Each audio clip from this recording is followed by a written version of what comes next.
ওরা আরেকটা কথা বলে যে রাসূল নাকি গায়েব জানেন। এই কোরআনে কারীমের একই আয়াতে আমার আল্লাহ বলেন, ওয়ালা আ'লামুল গায়বা ওয়ালা আ'লামুল গায়বা, আমি রাসূল গায়েব জানি না। আল্লাহ বলেন আমার রাসূল গায়েব জানেন না, রাসূলও বলেন আমি গায়েব জানি না। এই কোরআন বলে রাসূল গায়েব জানেন না, ওরা বলে রাসূল গায়েব জানে। ওরা মিথ্যা বলে, আল্লাহ সত্য বলেন। ওরা মিথ্যা বলে, কোরআন সত্য বলে। ওরা মিথ্যা বলে, রাসূল সত্য বলে। ওয়ালা আ'লামুল গায়বা ওয়ালা আকুলু লাকুম ইন্নী মালাক, আমি তোমাদেরকে এই কথা বলি না আমি ফেরেশতা। আমি তোমাদেরকে এই কথা বলি না আমি ফেরেশতা। আমি ফেরেশতা নই। আমি কে জানো? আলা কুল্লুকুম মিন আদম, তোমরা সবাই আদমের সন্তান। ওয়াল আদামু মিন তিন, আদমের সৃষ্টি মাটি থেকে। আমিও আদমের সন্তানের মধ্যে একজন। আদমের সন্তানের মধ্যে সর্বোৎকৃষ্টতম ব্যক্তিত্ব আমি। ওয়ালা ফখরা, আমি রাসূল কোনো অহংকার করি না। এই সাত তবক আসমান জমিনকে যদি এক পাল্লাতে দেওয়া হয়, আরশ কুরসিকে যদি সেই পাল্লাতে দেওয়া হয়, লোহে মাহফুজকে যদি সেই পাল্লাতে দেওয়া হয়, নবী রাসূলদেরকে যদি সেই পাল্লাতে দেওয়া হয়, গাউস কুতুব আলী আব্দালদেরকে যদি সেই পাল্লাতে দেওয়া হয়, জান্নাতগুলিকে যদি সেই পাল্লাতে দেওয়া হয়, আরেক পাল্লাতে যদি আমার রাসূলকে রাখা হয়, আমার রাসূলের ওজন এই সব কিছু থেকে বেশি হবে, বেশি হবে, বেশি হবে। ওয়ালা আকুলু লাকুম ইন্নী মালাক, আমি তোমাদেরকে এই কথা বলি না আমি ফেরেশতা। আমি কি বলি জানো? আমি কোন জিনিসের অনুসরণ করি জানো? ইন আত্তাবিউ ইল্লা মা ইউহা ইলাইয়া, আমি তো ওই জিনিসের অনুসরণ করি যেটা ওহীর মাধ্যমে আমার কাছে পাঠানো হয়। ও আমার প্রিয় ভাইয়েরা, এর নাম ওহী। এই 30 পারার নাম ওহী, এই 114টা সূরার নাম ওহী, এই 6666টা আয়াতের নাম ওহী। খুব সংক্ষেপে আমি ওহী সম্পর্কে আপনাদেরকে কিছু কথা বোঝানোর চেষ্টা করব। আগেই বলেছি খুব মনোযোগ দিয়ে শুনতে হবে। আমি শুরু দিতে পারবো না, শক্ত করিও বলতে পারবো না। আমি ওহী কাকে বলে আপনাদেরকে বোঝানোর চেষ্টা করব ইনশাআল্লাহ। আওফ ইবনে মালিক আল্লাহ রাসূলকে গিয়ে বললেন, ইয়া রাসূলুল্লাহ, ও তো আসিয়ে গেছে। আল্লাহ রাসূল সাল্লাল্লাহু আলাইহি ওয়াসাল্লাম চুপ রইলেন। কিছুক্ষণ পরে হযরত জিবরিল আসলেন, সূরা তালাকের এই আয়াতের অংশ নিয়ে আসলেন। আয়াত কি? ওয়া মান ইয়াত্তাকিল্লাহ, কেউ যদি আল্লাহকে ভয় করে, তাকওয়াই পরহেজগারি ইখতিয়ার করে, আল্লাহ তাকে দুইটা পুরস্কার দেন। ইয়াজআল লাহু মাখরাজা, বিপদ থেকে উদ্ধারের রাস্তা তার জন্য খুলে দেওয়া হয়। ওয়ারযুকহু মিন হাইসু লা ইয়াহতাসিব, এমন জায়গা থেকে তার জন্য রিজিকের ব্যবস্থা করা হয় যেখান থেকে রিজিক পাওয়ার সে ধারণাই করে না। আওফ ইবনে মালিককে আল্লাহ রাসূল ডাকলেন, আওফ, আল্লাহকে ভয় করেছ, তাকওয়াই পরহেজগারি ইখতিয়ার করেছ, মওলাই করিম তোমার তাকওয়ার বরকতে সালিমকে অক্ষত অবস্থাতে গভীর রাত্রিতে ঘরের দুয়ারে এনে পৌঁছাইছেন। আওফ, কাফির তোমাকে রিজিক দিত না, রিজিকের জন্য প্রতিবন্ধকতার বাধা সৃষ্টি করত। কাফিরের কিছু মালকে হালাল রিজিক হিসাবে হাঁটাইয়া আল্লাহ তোমার ঘরের দুয়ারে আনছেন। এই উট আর বকরি তোমার জন্য হালাল। আওফ ইবনে মালিক কতবার লা হাওলা ওয়ালা কুওয়াতা ইল্লা বিল্লাহ পড়ছেন, এটা হাদিস শরীফে নাই।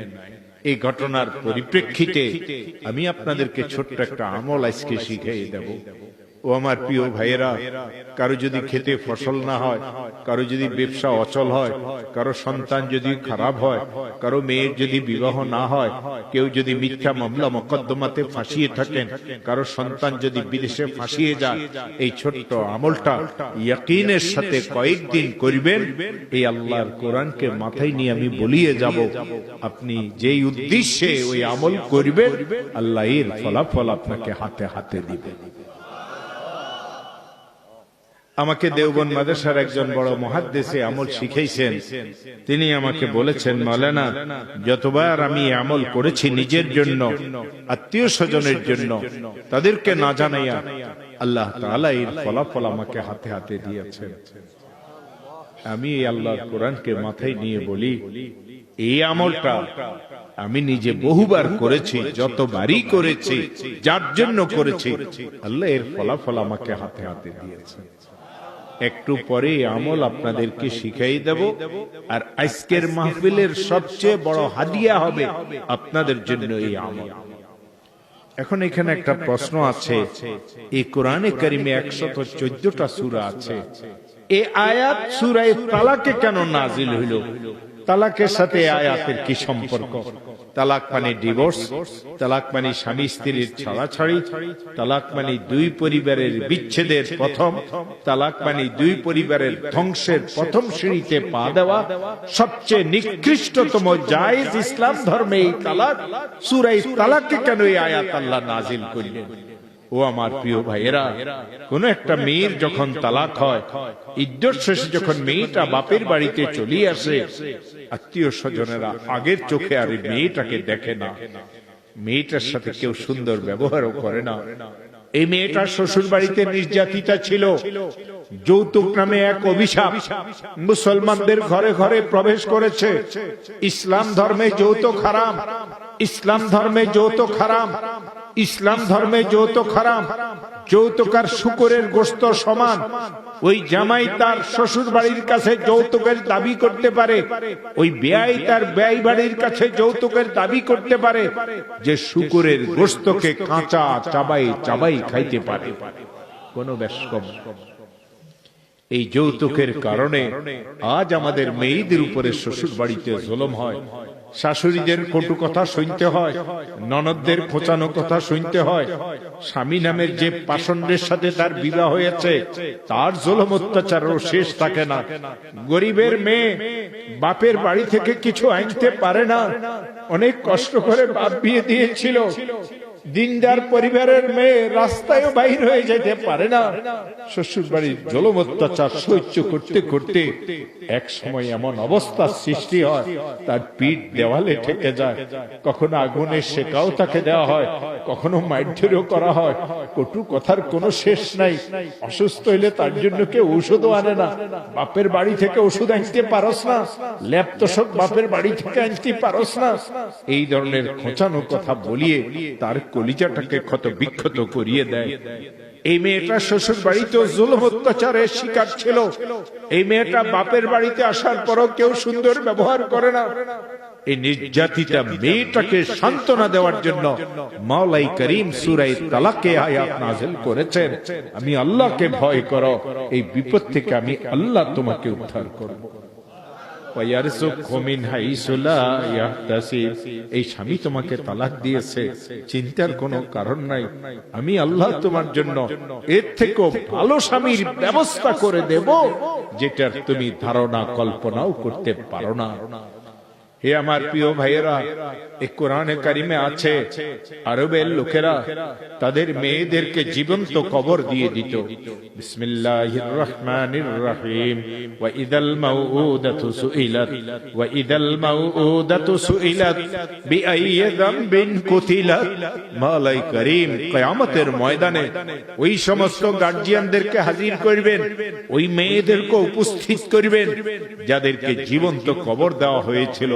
জিজ্ঞাসা করা হবে গার্জিয়ানদেরকে, কোন অপরাধে এই জীবন্ত কবর দেওয়া হয়েছিল। রাসূল করিম সাল্লাল্লাহু আলাইহি ওয়াসাল্লাম একদিন মসজিদে নববীতে বসা ছিলেন। একজন লোক আল্লাহ রাসূলের দরবারে আসলেন, আসিয়ে বলতেছেন, ইয়া রাসূলুল্লাহ, আপনি নাকি বলেন আল ইসলামু ইয়াহদিমু মা কানা ক্বাবলা, কেউ যদি ইসলাম কবুল করে, ইসলাম কবুল করার পিছনের সমস্ত গুনাহ তার জন্য মাফ করিয়ে দেওয়া হয়। রসুল বলেন, হ্যাঁ আমি তো এই কথা বলি। সে বলে, ইয়া রাসূলুল্লাহ, আমি এক কঠিন গুনাহ করেছি, এত কঠিন গুনাহ, আল্লাহকে আমার সেই গুনাহকে মাফ করিয়ে দিবেন? ইয়া রাসূলুল্লাহ, আল্লাহকে আমার সেই গুনাহ মাফ করিয়ে দিবেন? ইয়া রাসূলুল্লাহ, আল্লাহকে আমার সেই গুনাহ মাফ করিয়ে দিবেন? বারবার একই কথা সে বলতেছিল। আল্লাহ রাসূল সাল্লাল্লাহু আলাইহি ওয়াসাল্লাম বললেন, এমন কি গুনাহ তুমি করেছো? ওই লোকটা বলে, ইয়া রাসূলুল্লাহ, আমি একজন ব্যবসায়ী মানুষ, ব্যবসার কাজে বছরের বেশি সময় আমি বাহিরে দূরে থাকি। একবার আমি ব্যবসার কাজে যাচ্ছিলাম, আমার স্ত্রীর সন্তান সম্ভবা ছিল, তার পেটে আমার বাচ্চা ছিল। আমি সব ব্যবস্থা করে দিয়ে সফরে চলিয়ে গেলাম। নির্দিষ্ট সময়ে যখন আমি বাড়িতে আসলাম, আমি ঘরে কোনো সন্তান দেখলাম না। আমি আমার স্ত্রীকে জিজ্ঞাসা করলাম, আমার সন্তান কোথায়? আমার স্ত্রী আমার কাছে মিথ্যা কথা বলল। সে বলল, আমি মৃত সন্তান প্রসব করেছি, অথবা বলল, তোমার সন্তানটা মারা গিয়েছে, আমি পাহাড়ের পাদদেশে তোমার বাচ্চাকে দাফন করে দিয়েছি। ইয়া রাসূলুল্লাহ, আমার ওই স্ত্রী জানতো আমি পাষাণ হৃদয়ের লোক, কন্যা সন্তানকে আমি সহ্য করব না, এই কন্যা সন্তানকে হয়তো আমি দাফন করে দেব জীবিত। এই জন্য সে আমার মেয়েটাকে পাহাড়ের গর্তে রাখিয়ে লালন পালন শুরু করলো। ইয়া রাসূলুল্লাহ, একটি নয়, দুইটি নয়, পাঁচটি নয়, 7টি নয়, 10 বছরের উপর পর্যন্ত আমার স্ত্রী আমার এই সন্তানকে আমার থেকে লুকিয়ে রাখলো। পাহাড়ের গর্তে সে লালিত পালিত হয়। আমি যখন সফরে চলিয়ে যাই, মাঝে মধ্যে ঘরে নিয়ে আসে। রাত্রি বেলাতে যখন সবাই ঘুমিয়ে যায়, পাহাড়ের গর্তে নিয়ে তার জন্য খাবার দিয়ে আসে। একবার আমি আমার সফর থেকে নির্দিষ্ট সময়ের আগে চলিয়ে আসলাম। আমি আমার ঘরে একটা ফুটন্ত মেয়েকে দেখলাম।